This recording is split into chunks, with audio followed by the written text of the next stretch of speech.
¿Qué tal, familia? ¿Cómo están? Un placer nuevamente encontrarnos con ustedes para desarrollar un nuevo tema. Hacía rato que no podíamos juntarnos por la cuestión de las fiestas, pero gracias a Dios ya podemos volver a grabar un nuevo programa. Y el tema que nos convoca hoy es la vida después de la muerte.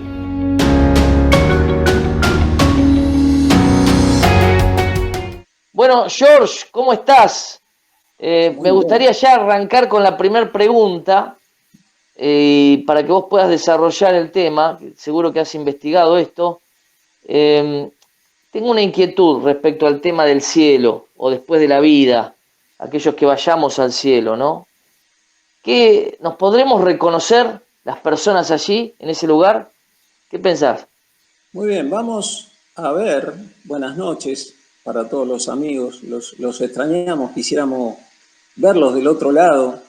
Pero bueno, por ahora, gracias a Dios, estamos todavía acá, no estamos en el cielo, llegamos al 2021 y acerca de este tema vamos a ver qué es lo que nos dice la Biblia.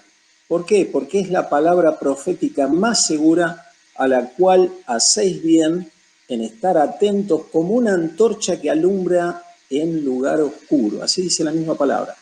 Esta pregunta, aclaro, no la responde, pueden buscarla, no la va a responder nunca Zoroastro, ni el Corán, ni el Tripitaka de Buda, ni los Vedas de los hindúes, ni el libro del Mormón, ni el Talmud babilónico, y podríamos seguir agregando muchos a la lista, asegurando también con total y absoluta certeza que después de la muerte tampoco existe la reencarnación en otras personas, animales, insectos, ni el purgatorio, tampoco es por nuestras buenas obras el hecho de ir al cielo. Y no hay absolutamente ninguna oportunidad para arrepentirse después de la muerte. La decisión debe hacerse siempre, siempre, siempre en esta vida. Y solamente es por medio de Jesús. No existe ninguna otra opción, ningún otro mediador por el cual podamos ser salvos. Despejando la pregunta, podemos decir que todos sabemos lo que es la vida, ¿no? Estamos vivos. Pero no es tan así con la muerte. Así que voy a arrancar por ahí. Un compañero de trabajo decía enfáticamente que cuando morimos, todo termina. Después del entierro, obviamente el cuerpo se descompone, el cerebro se destruye, las neuronas mueren. Por lo tanto, él afirmaba, no hay memoria, ni un túnel, ni una luz, ni tristeza, ni alegría, nada. La nada misma. Y esto no es algo que solamente cree mi amigo, es algo que muchos otros también creen. Veamos que en el original griego la palabra usada en el Nuevo Testamento como muerte es tánatos, con acento en la primera A. ¿Qué significa? Separación. La muerte es la separación del alma y el cuerpo. El cuerpo sería el envase y su contenido es el alma. Mientras vivimos, el alma y el cuerpo están juntos, unidos, pero cuando morimos se separan. Uno de los pasajes que cuenta esto está en Génesis, ese libro que te gusta tanto a vos, Jorge, capítulo 35, versículo 17, donde nos relata la muerte de Raquel durante el parto de quien después fue Benjamín, que dice, y aconteció como había trabajo en su parto, es decir, está diciendo venía complicada la cosa, que le dijo la partera, no temas, Raquel, que también tendrás este hijo. Y al salírsele el alma del cuerpo, pues murió. Llamó su nombre al hijo Benoni. Veamos la historia en Lucas 16, 22, 23 también, seguramente algún otro la tiene, aclarando que esto no es una parábola, es una historia real contada por Jesús y es literal, no es simbólica. Pero si alguno cree que es simbólica, lo que representaría es algo igualmente terrible. Vamos al pasaje. Aconteció que murió el mendigo y fue llevado por los ángeles al seno de Abraham. y murió también el rico y fue sepultado. Y en el Hades alzó sus ojos estando en tormentos y vio de lejos a Abraham y a Lázaro en su seno. Es decir, no solo fue, acá estoy respondiendo a la pregunta, que reconoció a Lázaro, que lo había conocido en vida, sino que también reconoció a Abraham sin antes haberlo visto jamás. Otra vez, ¿quién le había dicho al rico que el que estaba consolando a Lázaro era Abraham? Recuerdo que este pasaje me movilizó a hablarle a este amigo, el que afirmaba que cuando morimos se acabó todo, y le dije, como tantas otras veces, ¿no? Le había dicho cuánto lo amaba el Señor. Y luego de darle un abrazo, a veces me acuerdo que lo abrazaba y era tan impotencia porque duro, lo levantaba del piso y me decía, no, Jorge, no hagas esto que te va a hacer mal, estás grande ya. Pero no había forma de entrarle, ¿no? Después de uno de esos abrazos, con enojo, me pidió que no volviera a hablarle de Jesús nunca más y que respetara su decisión. Esa fue la última vez. Poco tiempo después, por cuestiones de salud mías, dejé mi trabajo.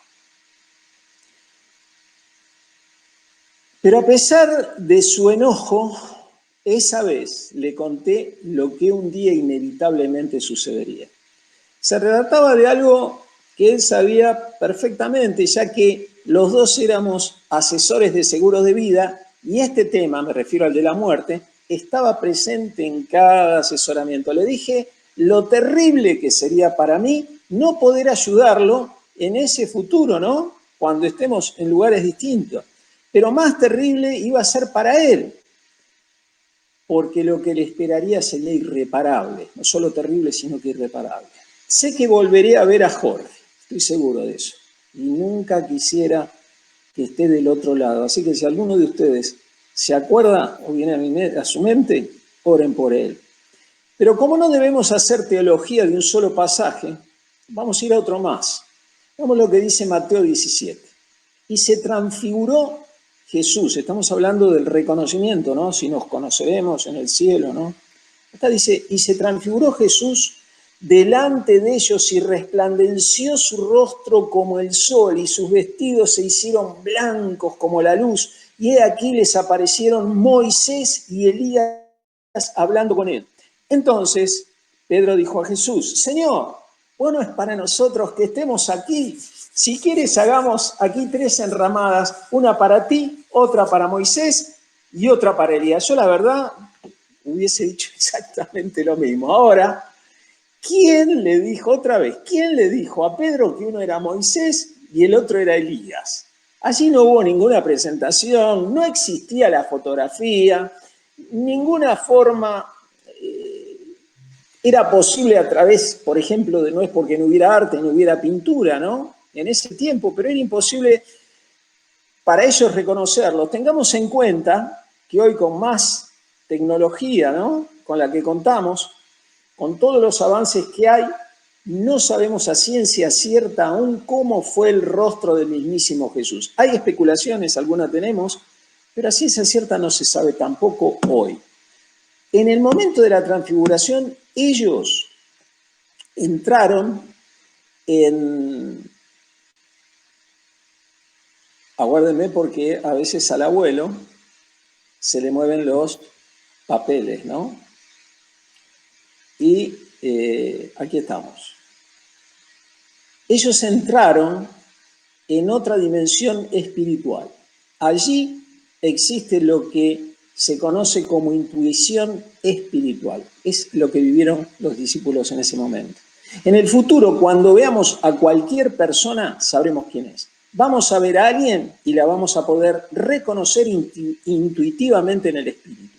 Esa capacidad es dada por el Espíritu Santo y nos permite reconocer a las personas por medio de las palabras de conocimiento y el discernimiento espiritual. Un momento, ¿no? Podría decir cualquiera de ustedes, ¿y dónde dice esto? 1 Corintios 12 nos dice de este don. Y en Hechos 5 tenemos el relato de algo que estaba oculto, pero Dios lo reveló. Se trata del engaño de Ananías y Zafira, quienes intentaron mentirle al Espíritu Santo. Aclaro, esto no es de ninguna manera adivinación, eso es diabólico. El Espíritu Santo nos da, aún en estos días, capacidades y habilidades para ayudarnos a vivir cerca de Dios y a determinar y juzgar los peligros que nos podemos enfrentar. Y ahora sí concluyo con este último ejemplo de quien avergonzó a todos los tribunales en la historia, llevándolos al ridículo, ¿no? Jesús. Pero esto no lo vivió solo Jesús, que era Dios mismo y perfecto hombre, sino que es una palabra que Él nos deja para nosotros y está en Mateo 6:19. Mas cuando os entreguen, no os preocupéis por cómo o qué hablaréis, porque en aquella hora os será dado lo que habéis de hablar. Bueno, no es mucho, pero algo pude sumar para ustedes. Muchas gracias. Excelente, George. No solo eso, es muy interesante, sino que también pensaba, vamos a recibir esa capacidad de saber quién es el otro, y también no vamos a perder nuestra historia, lo que habíamos hecho aquí en la tierra, como dijiste vos en el capítulo 16 de Lucas, la historia que cuenta Jesús de Lázaro y el rico, que sabía el rico que tenía hermanos y pide a que Lázaro, que Abraham lo mande a Lázaro a buscar a sus hermanos, que si no iban a venir al lugar de sufrimiento que estaba él, y todo eso él sabía, no había perdido conciencia de que tenía familia en la tierra, ¿no? Y que tenía hermanos y lo que había sido él y quién era Lázaro y en fin, todas esas cosas. Muy interesante, ¿no? No vamos a perder conciencia de nuestra historia, o recuerdos. Así que bueno, excelente, George. Y vamos directamente a Benjamín, a la segunda pregunta. ¿Tendremos sentimientos en el cielo como alegría, tristezas, enojos, etcétera? ¿Qué pudiste averiguar, Benja? Bueno, buenas noches. Un gusto otra vez estar juntos. Bueno, la respuesta es sí. Y, bueno, y Lucas 16, ¿no? Esta historia del rico y Lázaro es muy nutritiva en cuanto a todos estos temas. Porque, por ejemplo, en cuanto a si hay alegría, vemos ahí este pasaje, el 24, el verso 24 y 25, dice: el hombre rico gritó: Padre Abraham, ten piedad, envíame a Lázaro para que moje la punta de su dedo en agua y refresque mi lengua. Estoy en angustia en estas llamas. Abraham le dijo: hijo, recuerda que tuviste todo lo que quisiste durante tu vida y Lázaro no tuvo nada. Ahora él está aquí recibiendo consuelo y tú estás en angustia. Y interesante la palabra: ahora él está aquí recibiendo consuelo. Consuelo, si uno va al diccionario, es recibir alivio, es recibir descanso, es recibir aliento. Y sin duda, estas tres cosas producen gozo y producen alegría. Así que claramente vemos que sí, va a haber esos sentimientos. Ahora, pero también este pasaje dice: ahora él está aquí recibiendo consuelo y tú estás en angustia. Esa palabra angustia también significa tristeza, significa sufrimiento moral. Entonces, eso era lo que estaba padeciendo justamente el rico, ¿no? En su lugar de destino eterno. Desde el punto de vista teológico, la angustia es el resultado del alejamiento de Dios del alma humana, como bien decía hace unos instantes Jorge, ¿no? En los salmos de David, cuando él se sentía lejos de Dios, el poeta se declaraba angustiado, ¿no? Y uno de los textos dice: en mi angustia invoqué a Jehová y clamé a mi Dios, y él oyó mi voz. Entonces, ahora es interesante, ¿no? que es la angustia que lleva al hombre a buscar a Dios también. Y es el peso inicial para el arrepentimiento. O sea, si una persona que reconoce ser pecadora no le provoca angustia a esa situación, difícilmente puede acceder a la salvación. Entonces, es la crisis que precede a la verdadera conversión. Si el hombre no se siente angustiado como consecuencia de sus pecados, ¿cómo ha de querer aceptar al Señor? ¿No? Es la pregunta. Entonces, pero si vamos al verso 23 del mismo pasaje de Lucas 16, dice, y en el Hades, estando en tormentos, alzó sus ojos y vio de lejos a Abraham y a Lázaro en su seno. Dice, ¿no? En el Hades alzó sus ojos y estando en tormento. Entonces, y hay un comentario de Matthew Henry que dice lo siguiente: su estado era miserable sobremanera. El Hades señala en el Nuevo Testamento la parte del Seol en que las almas de los impíos son atormentadas hasta su reunión con los cuerpos inmediatamente antes del juicio final. Y sigue diciendo, así como las almas de los justos, tan pronto como son descargadas del peso de la carne, entran en el gozo y la felicidad del cielo. Así también las almas de los impíos, tan pronto como son arrebatadas de las comodidades de la carne, se hallan en miseria y tormentos sin remedio, sin pausa y sin fin. Interesante el comentario de Matthew Henry, ¿no? Porque esa es la realidad de lo que va a pasar. Entonces, sí van a haber sentimientos, pero según la decisión que tomemos en nuestra vida de reconocer que somos pecadores, de reconocer que el Señor vino a salvarnos, a librarnos, no solo a nosotros, sino a todo el mundo. Dice que la salvación es para todos. Entonces, depende de lo que decidamos, el destino que vamos a tener.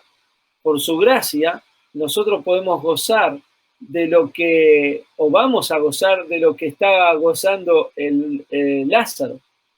Pero hay de aquellos que rehúsan, ¿no? Como decía el amigo de Jorge, que no, para él no pasaba nada. Yo tengo familiares que piensan así. Entonces digo, qué triste, porque van a lamentar, y como dice Matthew Henry, dice, sin pausa y sin fin. Así que es algo que es para pensar aquellos que todavía no han tomado la gran y principal decisión de la vida, que es dónde pasar nuestra eternidad. Muy bueno, Benja, gracias. Pensaba también en un pasaje, si no recuerdo mal, capítulo 5 de Apocalipsis, donde se ve a la gente adorando al Cordero en el cielo, la gran multitud. También eso genera, obviamente, sentimientos de alegría, de felicidad. Y también hay otro pasaje en Apocalipsis donde se ve las almas de los decapitados que reclaman al Señor: ¿hasta cuándo, Señor, no vas a vengarnos de la maldad de la tierra, de los moradores de la tierra, ¿no? Que estaban haciendo tanto daño a los santos, a los justos? Es decir, es un sentimiento de bronca también, ¿no? Es muy interesante lo que puede ocurrir. Es decir, no vamos a perder nuestras capacidades que tenemos hoy, porque a veces pensamos que la vida en el cielo es muy distinta. Es distinta, obviamente, porque no vamos a necesitar el pecado, la carnalidad, pero sí nos vamos a perder facultades que hoy tenemos en nuestras emociones, ¿no? Así que me pareció muy interesante, Benja, gracias por el aporte. Y ya me voy a Dani, porque acá también hay una pregunta linda para hacer. ¿Habrá linaje? ¿Habrá familias en el cielo? ¿Cómo se sigue esta historia? Dani, ¿qué pudiste averiguar? ¿Qué tal? Buenas noches. Una alegría encontrarnos nuevamente después de unas semanas que no nos conectamos. Y realmente el tema es muy interesante, muy apasionante. A mí en lo personal me está haciendo de mucha bendición investigar todos estos temas. Tengo que reconocer que nunca fui muy estudioso del Apocalipsis, de Daniel, de las profecías, pero en estos últimos tiempos, dado a la situación que estamos viviendo y al tema que se está tratando ya hace más de 2 o 3 años en la iglesia, ¿no? La venida del Señor, y este programa también ha despertado mi curiosidad por investigar. Entonces es muy apasionante poder saber qué va a suceder después de la muerte, o cómo va a ser también la vida en el cielo, que es un tema también muy apasionante para poder hablarlo. Con respecto a la pregunta, yo entiendo de que sí va a haber linaje. Vamos a ser todos miembros de la familia de Dios, pero nos vamos a reconocer y vamos a tener... Yo voy a ir a algunos pasajes que encontré en su palabra. Primero en Efesios capítulo 3, versículo 14 y 15, dice: por esta causa doblo mis rodillas ante el Padre de nuestro Señor Jesucristo, de quien toma nombre toda familia en los cielos y la tierra. Y el otro pasaje es Efesios 2:19, que dice: así que ya no sois extranjeros ni advenedizos, sino conciudadanos de los santos y miembros de la familia de Dios. Por la gracia y la misericordia de Dios vamos a ser miembros de la familia de Dios. Pero, si bien es cierto, también vamos a tener nosotros nuestro linaje, nuestra descendencia. Dice en el Salmo 89, versículo 4, Dios le dice a David: para siempre confirmaré tu descendencia y edificaré tu trono por todas las generaciones. Aquí le está haciendo una promesa Dios de que su descendencia iba a ser bendita. Un pasaje muy interesante y del cual da para hablar mucho es Isaías 65, el versículo 23. Me está acá hablando de los cielos nuevos, la tierra nueva, y da para hablar mucho este pasaje.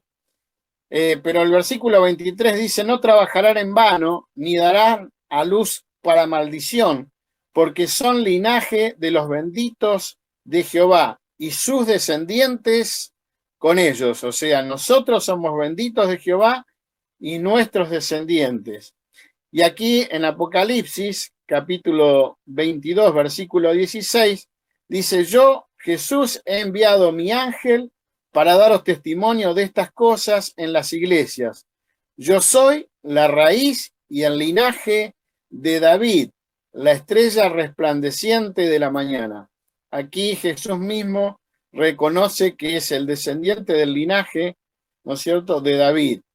Y bueno, como también hablaron, el pasaje que no se puede dejar por alto, el de San Lucas, capítulo 16, donde me habla de el rico y Lázaro.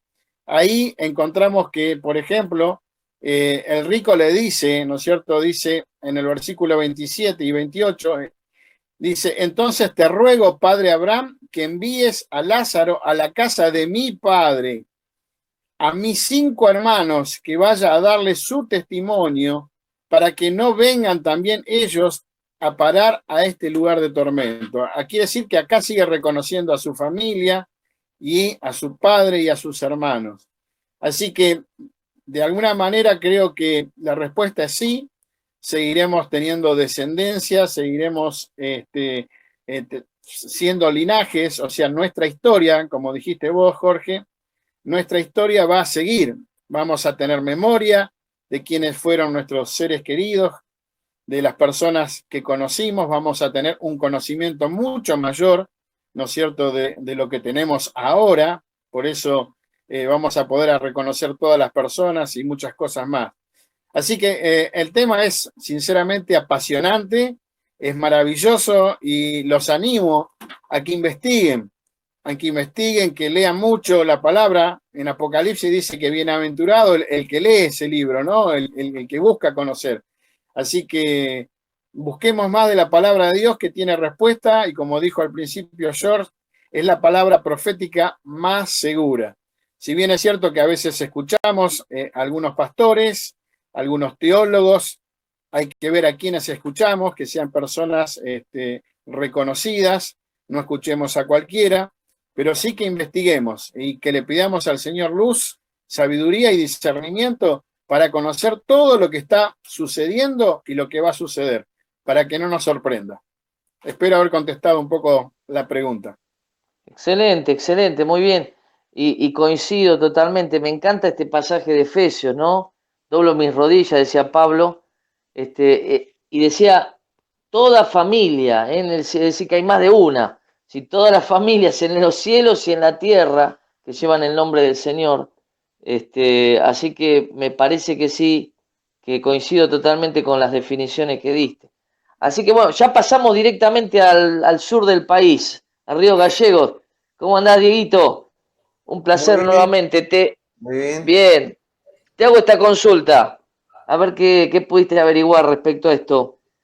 ¿Cómo serán nuestros cuerpos después de la muerte o pasando a la vida eterna? ¿Y qué trabajo vamos a desarrollar allá en el cielo? ¿Qué pudiste averiguar? Bueno, yo pensaba un poco cuando nosotros estamos en la panza de nuestra mamá, ¿no? O sea, me ayuda un poco a poder reflexionar, ir a la palabra, pero es como que me ayuda, personalmente me ayuda porque hay veces que como traducimos nuestra vida acá y decimos, bueno, va a ser lo mismo en el cielo, pero no vamos a morir. La realidad es que así como nosotros estamos en la panza de nuestra mamá y bueno, es como que entramos en un mundo totalmente distinto, el ambiente totalmente diferente, la actividad totalmente distinta. Obviamente esto no refleja exactamente lo que va a suceder, pero una idea. Pero me gustaría que podamos ir a la palabra y en base a la palabra que pueda responder primero cómo van a ser nuestros cuerpos. La Biblia habla acerca de cuerpos glorificados y voy a tratar de describir a través de 1 Corintios 15 algunas características. El número 1 es imperecedero, o sea, nuestros cuerpos no van a envejecer, no va a haber enfermedades, no va a haber dolencias, o sea, bueno, hoy estamos pasando una situación bastante particular en donde no solamente muchos han pasado dolencias y enfermedades, algunos por la falta de atención se ha agravado la situación de otras enfermedades que no tienen que ver con COVID, pero digamos, la realidad que nos toca vivir es rodeados de enfermedades. Bueno, eso va a haber una ausencia en el cielo, por eso nuestros cuerpos van a ser imperecederos. 1 Corintios 15, 42 dice, así también es la resurrección de los muertos, se siembra en corrupción, resucitará en incorrupción, ¿no? Nuestros cuerpos van a ser, estaba leyendo a una persona que dice que Wayne Gruden dice, va a tener características juveniles nuestro cuerpo, pero completa madurez masculina o femenina para siempre. Otra de las características es un cuerpo glorioso. No tiene que ver con esto de digamos, seres superpoderosos, sino que tiene que ver con otra cosa, sino habla de cuerpos sin defectos. Cuando pensemos en cuerpos gloriosos, es cuerpos sin defectos, libres de toda vergüenza, ¿no? 1 Corintios 15, 43, se siembra en deshonra, resucitará en gloria, se siembra en debilidad, resucitará en poder. Entonces, cuando habla de glorioso, cuerpos gloriosos, habla de cuerpos sin defectos y libres de toda vergüenza. Hoy, por ejemplo, estamos nos ajustamos mucho a la estética, ¿no? de este tiempo y consideramos hoy, digamos, algo feo cuando años atrás, siglos atrás, era algo, un símbolo de belleza.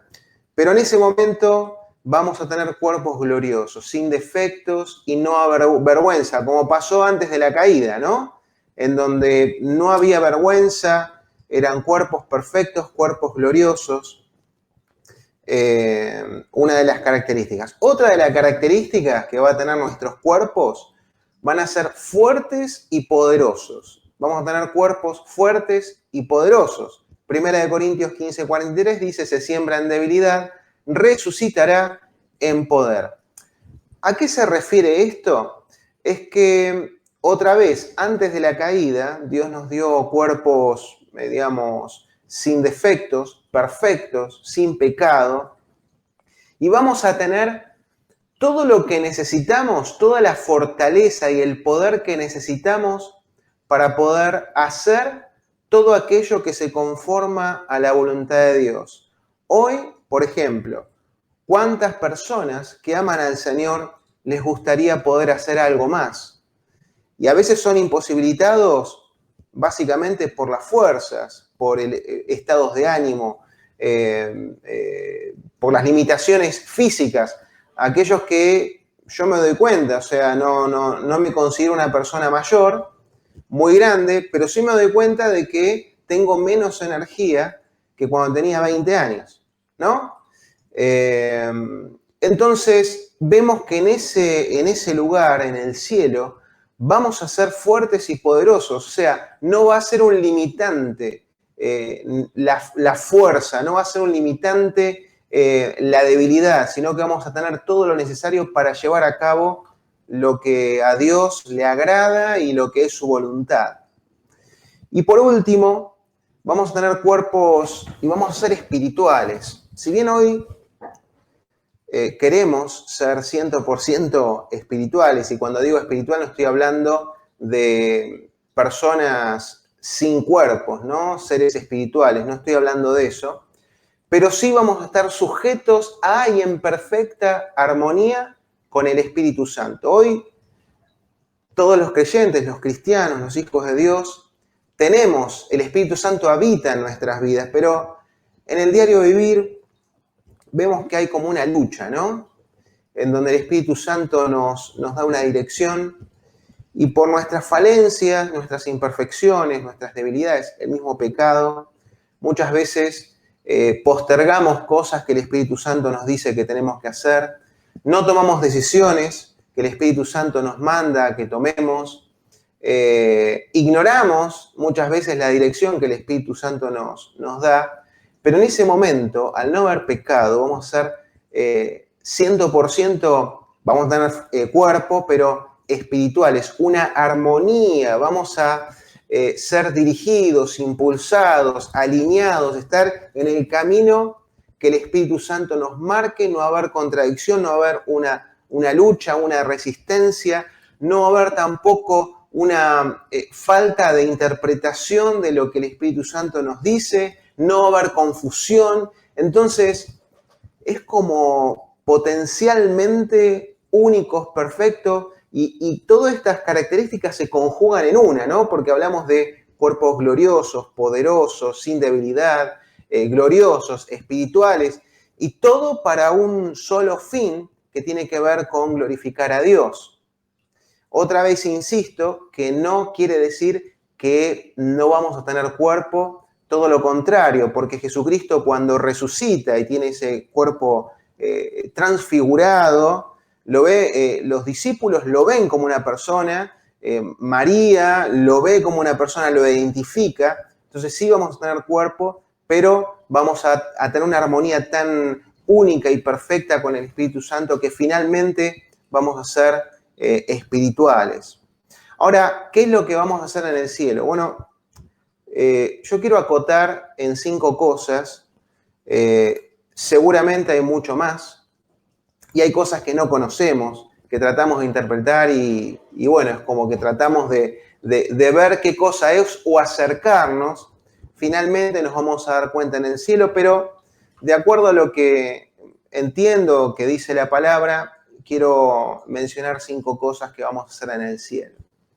Apocalipsis 21, del 3 al 4 dice, oí una fuerte voz que salía del trono y decía, miren, el hogar de Dios ahora está entre su pueblo. Él vivirá con ellos y ellos serán su pueblo. Dios mismo estará con ellos. Él les secará toda lágrima de los ojos y no habrá más muerte, ni tristeza, ni llanto, ni dolor. Todas esas cosas ya no existirán más. ¿Por qué seleccioné este pasaje? Creo que lo más, por lo menos para mí, lo más significativo, trascendente, importante, es lo que hoy cuesta tener, ¿no? Hoy cuesta tener, y cuando digo cuesta, es en la experiencia del diario vivir, que es un compañerismo tan íntimo. Miren, yo sé que hay personas que tienen compañerismo con Dios, pero ese compañerismo no se acerca ni a la sombra de lo que va a ser en el cielo, porque dice, miren, el hogar de Dios ahora está entre su pueblo. Y lo que más me llama la atención es esa presencia física entre nosotros, los hijos de Dios. Cuando digo nosotros, son todos los hijos de Dios. Y Dios mismo. Un compañerismo tan íntimo que Él va a secar. Y cuando digo secar es secar. Agarrar con el dedo y secar, ¿no? Acá, cuando caen las lágrimas, secar las lágrimas de nuestro rostro. Yo no sé a cuántas personas cada uno de nosotros hemos hecho esto, pero estoy más que seguro que solamente hemos hecho esto con las personas más íntimas, las más cercanas. Enjuagar con el dedo, con nuestro dedo, las lágrimas de otra persona. Nos hemos encontrado con muchas personas que amamos, que queremos, y les ofrecemos, ¿no? Ese papel, pañuelos descartables, para que se sequen las lágrimas.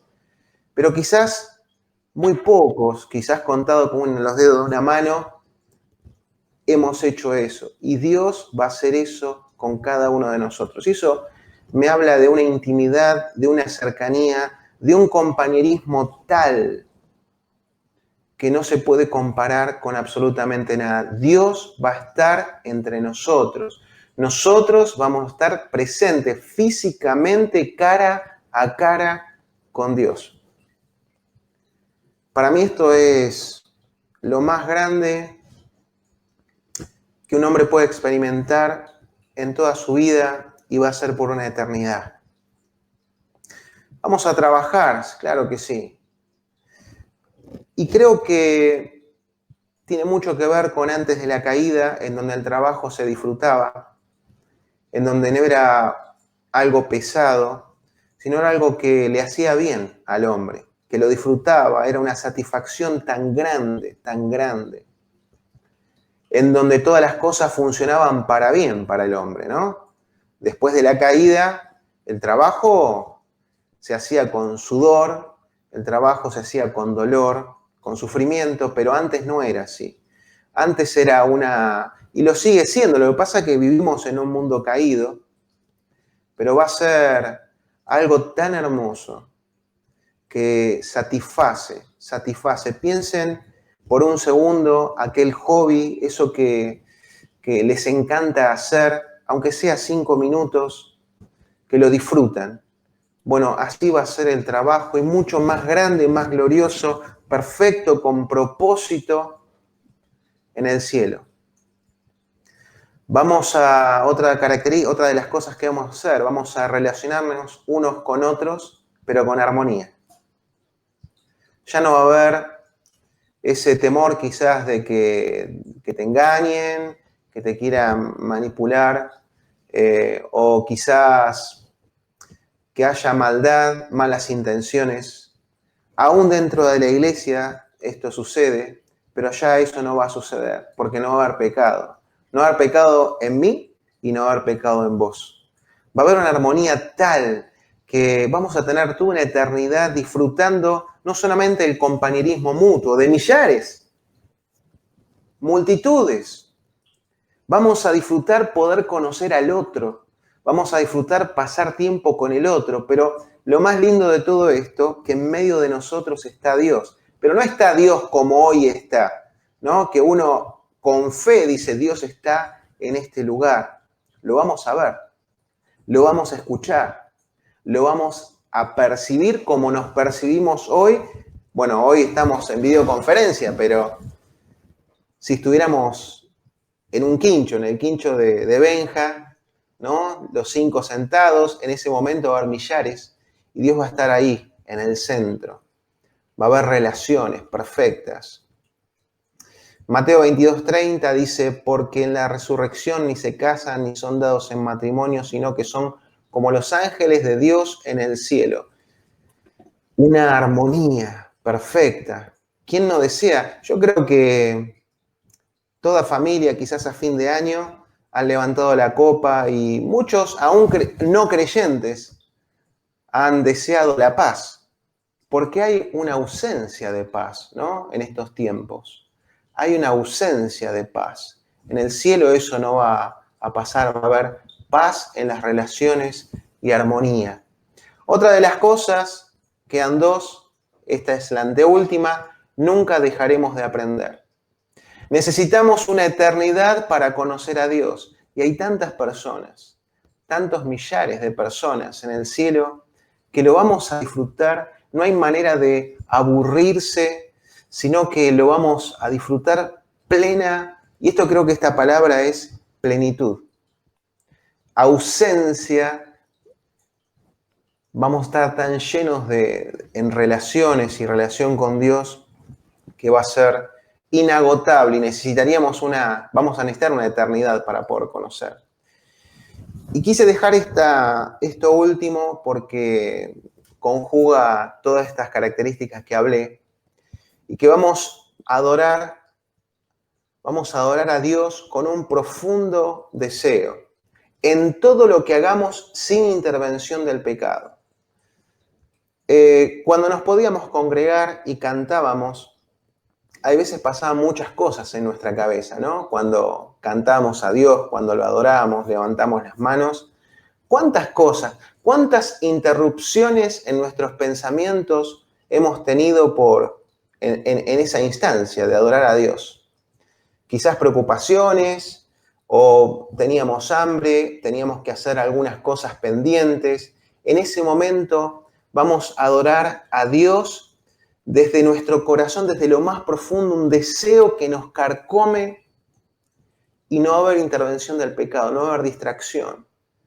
Va a ser una adoración profunda. Apocalipsis 22:3 dice, ya no habrá más maldición. El trono de Dios y el Cordero estará allí y sus siervos les servirán. No va a haber más interrupción de absolutamente nada. No va a haber dudas. No va a haber esas dudas de cómo adoro a Dios. Levanto las manos, canto, salto, y por ahí esto no, esto. Va a haber perfección en nuestra adoración, porque Dios así lo ha preparado. Así que esto es lo que estuve meditando y buscando. Hermoso. Muy bueno, Diego, bastante completo. Te faltó saber si va a haber fútbol allá. No sabemos nada de eso, ¿no? Pero yo creo que va a haber deporte también allá, va a haber diversión, va a haber tiempos lindos en esa relación y vínculos sanos que hablaste. No me cabe duda de que va a existir todo eso y mucho más. Y cosas que ojo no vio ni oído yo, ¿no? Así que esto me parece tan hermoso. Pero quiero aclararle a la audiencia, aprovecho este momento para decirle que esto lo vas a vivir siempre y cuando aquí en la tierra entregues tu vida al Señor Jesucristo.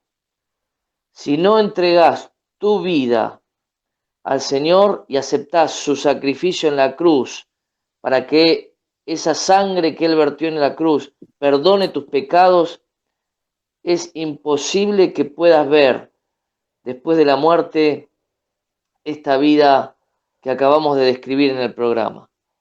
Y nuestro gran deseo de hacer este programa es que todos los que escuchen puedan conocer al Señor Jesucristo, puedan aceptarlo e ir al cielo, a la vida eterna, no una vida inanimada como bien describía George, sino una vida con muchas cosas para hacer, que aquí no termina esto, sino que continúa en la vida perdurable que nos prometió el Señor Jesucristo. Cielo y tierra van a pasar, pero las palabras del Señor Jesús jamás van a pasar, todas se van a cumplir.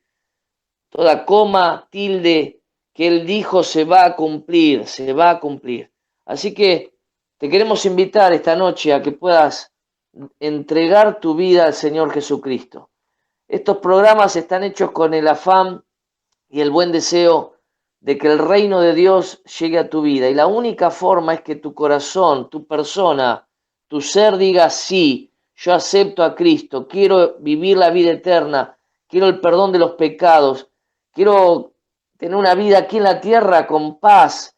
Quizás hay angustias, tristezas, depresiones que no te permiten dormir, vivir. El Señor tiene paz para darte, paz, mucha paz, no como el mundo la da. Él quiere hacer algo nuevo en tu vida. Así que vamos a orar. Si les parece bien, vamos a pedirle al Señor por cada uno de los que están del otro lado. Si querés aceptar a Cristo en tu corazón, solamente repetí esta oración. Señor Jesucristo, te ruego que anotes mi nombre en el libro de la vida y que entres en mi corazón. Te lo ruego, Señor, perdone mis pecados, cambies mi vida y me des paz. Y gracias por la salvación que me regalas. En el nombre de Jesús oramos. Amén y amén. Si hiciste esta oración de fe, nos gustaría conocerte. Escribinos al programa de Facebook o podés hacer tus comentarios en YouTube. Gracias por estar del otro lado. Bueno, muchachos, nos vamos hasta el próximo programa, ¿les parece? Y a todos los oyentes, hasta la próxima. Bendiciones.